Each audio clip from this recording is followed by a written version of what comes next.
Hey guys, welcome to the first upload on my channel. Hopefully one of many, that's the plan at least. My name is Josh Wickland. I want to thank you for being here and just checking this out. And hopefully I can keep this content flowing for you guys and you guys enjoy it. So a little bit of a story on why I'm doing this, is I've always kind of felt like YouTube would just be a fun experience to share my thoughts and just connect with people on network. And I had no idea what I was going to make a YouTube channel about, so I was like YouTubing and Googling how to find your niche and what can I make a YouTube channel about when I'm not interesting, essentially. So those ideas, what's something that you're interested in, do something like that. What's something that people ask you questions about, do a video about that. Things like that, which are all great ideas. So I sat down this morning and I started recording an episode and I just started saying things that I like to do. And I just kind of came across in my own mind just by voicing it that what I like doing is learning. So I had the idea to just start reaching out to my followers and friends on social media, namely Instagram, and just asking specific questions. How do you feel about this? What are your thoughts on this? And I would just share those responses with you guys, and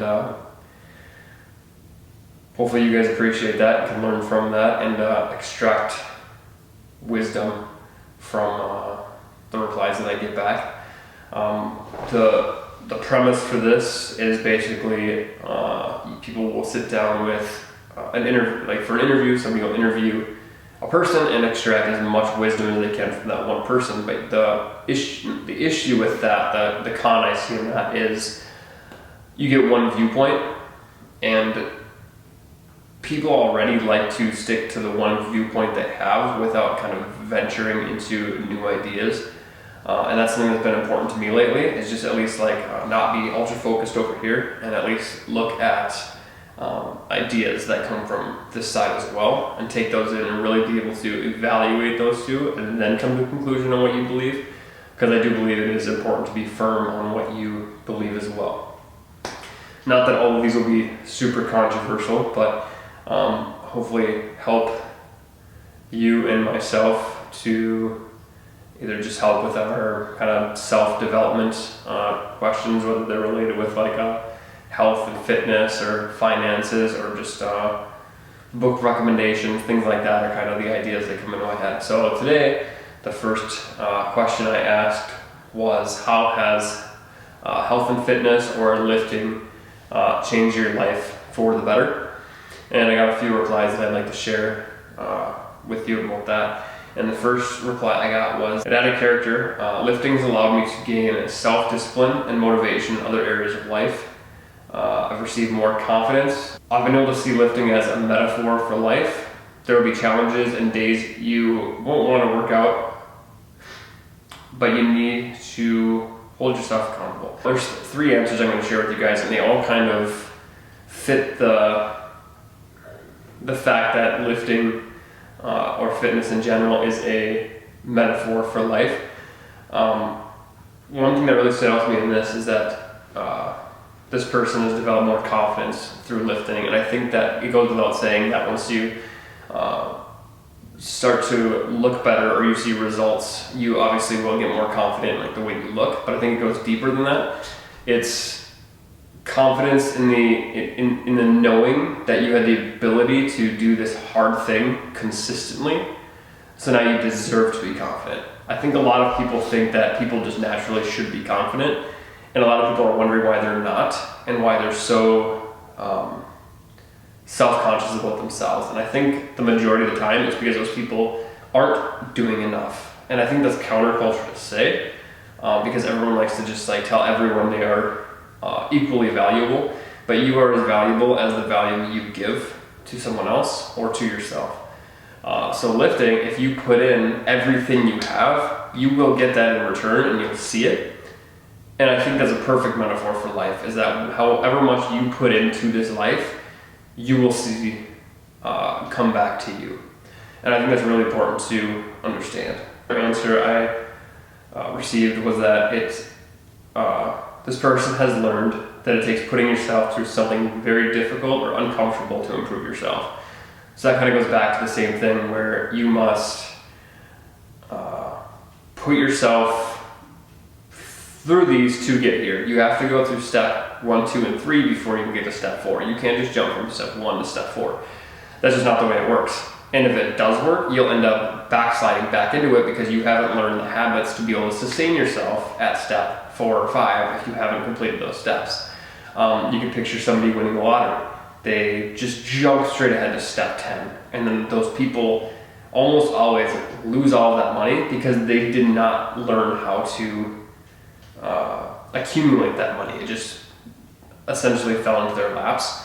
And I think that's why there's so much like relapse on that side of things, because people don't learn. So you need to be so diligent in learning how to handle 10 pound weight, 15 pound weight, 20 pound, 25, 30, all the way up until you're able to handle that 40 or 50 pound weight or whatever you want to use as an analogy for that. You have to learn how to handle $1, $10, $100 before you learn how to handle 100,000. A lot of people are wondering why they don't get rich quick, and it's because they haven't even started the steps to get rich. It just doesn't make sense, and that's the same thing with fitness. You got to start small and work your way up. Another answer I received was, this is the final one I'm going to share with you guys. I'm going to keep this short. It is an outlet to explore myself, mind and body, and to learn about myself. It has given me many metaphors and analogies to use in other areas of life. Again, going back to that, and I think of how far are you willing to go? How far are you willing to push yourself? Can you do 10 sit-ups and then quit? Or if you really push yourself, can you get those 5 more? And then the next time you push yourself and you get that 5 more. Because if you do 10 5 times, it's 50, but if you push yourself every single time, that's 75. And those 25 are going to make a world of a difference on a consistent basis. Maybe if you do it one time, yeah, maybe five sit-ups isn't going to do too much, or 5 push-ups, or whatever you want to say. But on a consistent basis, that's going to carry over, not only in your fitness or your core strength, but in every area of life, because you're constantly pushing yourself and seeing how far you're willing to go. And that'll carry over into your business or your marriage or any other relationship, because you're able to put in that extra mile and just push. And I think that's really important. Another word for that would be perseverance. How intense of a storm are you willing to go through and still be able to come out the other side because you push through? And that also comes from confidence. Because if you see the storm coming and you haven't been through this small storm, you have no idea you can get through this big storm because you haven't yet proved it to yourself. You got to start with those light storms and push through. You got to push through those 10 sit-ups and get to the 15 sit-ups before you can push through to the 20 sit-ups, before you get to the 25 sit-ups. You got to start with those small things, so that way when you're faced with something big, you can take it head on because you have confidence that you've taken steps 1 through 5 to be able to take on step 6.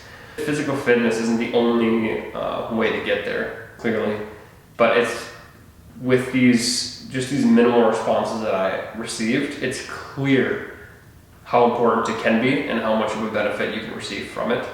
And you can do the same thing with health, with food, with saying no to these foods that you know you shouldn't be eating, and yes to the foods you should be eating. No to the times you shouldn't be eating, yes to the times you should be eating, etc. And that goes for both directions, whether you're trying to gain weight, lose weight, gain muscle, lose muscle, if you have any reason to do that. I know runners will sometimes do that, maybe other people, but yeah, health, fitness, lifting, all those are very, I would say, essential to be successful and to accomplish the things that you hope to do in life. So yeah, that's all I have for you guys today. I appreciate you guys listening all the way to the end, and I plan to bring you much more content based off what my friends reply with and what my friends say. So if you're curious about this and taking these little tidbits of knowledge from your, I hate to say average, everyday people, because these people are, a lot of these people are, I would look up to as mentors, and they're just, like I said, everyday people that are on Instagram that I follow, and they follow me. And if you want to be a part of this, feel free to follow me on Instagram. Right now it's just at Josh Quickland. I'm running everything off that until I can think of a name for this channel. All right, thank you.